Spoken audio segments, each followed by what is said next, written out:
L'édito politique sur Europe 1 avec Le Figaro. Bonjour Vincent Trémollet de Villers. Bonjour Dimitri, bonjour Anissa, bonjour à Bonjour tous. Vincent. Vincent, la France a vécu un week-end où se sont mêlés la joie de ceux qui aiment le foot et un déchaînement de violence à Paris, mais aussi dans de nombreuses villes moyennes. Comme s'il y avait finalement deux pays presque contraires. Diriez-vous que cette victoire du PSG, ce qui a suivi, ont été un révélateur politique, Vincent? Bien, ce samedi soir sur la Terre de France, Dimitri, ce n'était pas du Francis Cabrel, mais plutôt l'irruption à grande échelle et en haute intensité de ce que beaucoup de quartiers dans notre pays vivent malheureusement régulièrement. Après un match magnifique qui devait déboucher sur une joie collective, nous avons vécu une nuit de destruction gratuite, d'agressions violentes, de slogans contre l'État, contre la police, contre Israël. Au fond, nous avons vu surgir le face-à-face entre deux France, prophétisé par Gérard Collomb quand il a quitté le ministère de l'Intérieur. Pour les casseurs et les pillards, la victoire du Paris Saint-Germain n'a pas été une joie de supporters, mais un moment revanchard et belliqueux, un moment utilisé pour interdire l'espace public aux honnêtes gens et s'affranchir de toutes les règles de la civilité.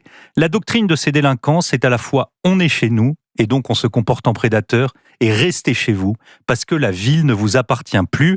Dans ces conditions, Paris ne peut plus être une fête.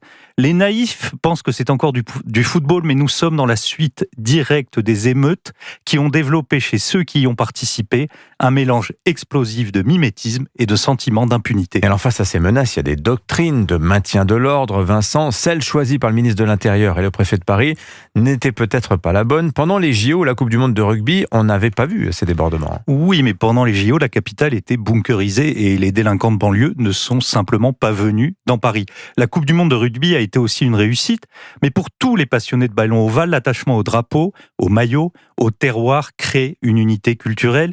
Il n'en va pas de même pour le football. Le football est devenu un sport mondialisé, globalisé et hors sol à bien des aspects. Le PSG, c'est à la fois le Parc des Princes et le Qatar, le showbiz et la banlieue. On ne compte que 2 joueurs français dans le 11 qui a gagné samedi et les seuls titis parisiens sont Kimpembe et Zahir Emery. On est donc attaché au PSG comme à une marque plus qu'à une ville, une région ou même un pays. Daniel Cohn-Bendit voit dans cette victoire le triomphe du multiculturalisme. On peut voir dans les violences qui ont suivi la défaite des sociétés multiculturelles. Alors cette soirée a aussi donné lieu à une passe d'armes entre la France insoumise et Bruno Retailleau. Retourne au Puy du Fou, a dit Éric Coquerel au ministre de l'Intérieur. J'ouvre ici une parenthèse, Dimitri. Le Puy du Fou était déjà le contre-modèle de Patrick Boucheron et Thomas Joly à la cérémonie d'ouverture des JO, et c'est maintenant le repoussoir des amis de Jean-Luc Mélenchon. Le Puy du Fou, c'est devenu une matrice obsessionnelle pour le gauchisme politique et culturel. Je ferme la parenthèse.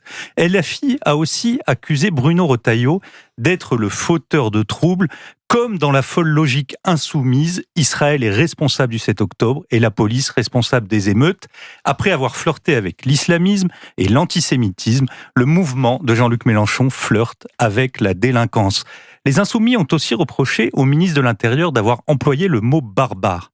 Un barbare, c'est le contraire d'un homme civilisé. C'était donc le mot juste, Dimitri. Aux sources de cette nuit de chaos, on retrouve la faillite de la politique migratoire, du projet d'assimilation, de l'exercice de l'autorité, de l'efficacité de la sanction, de la transmission de la culture. Toutes les compagnies de CRS et de garde mobile ne peuvent rien contre cela.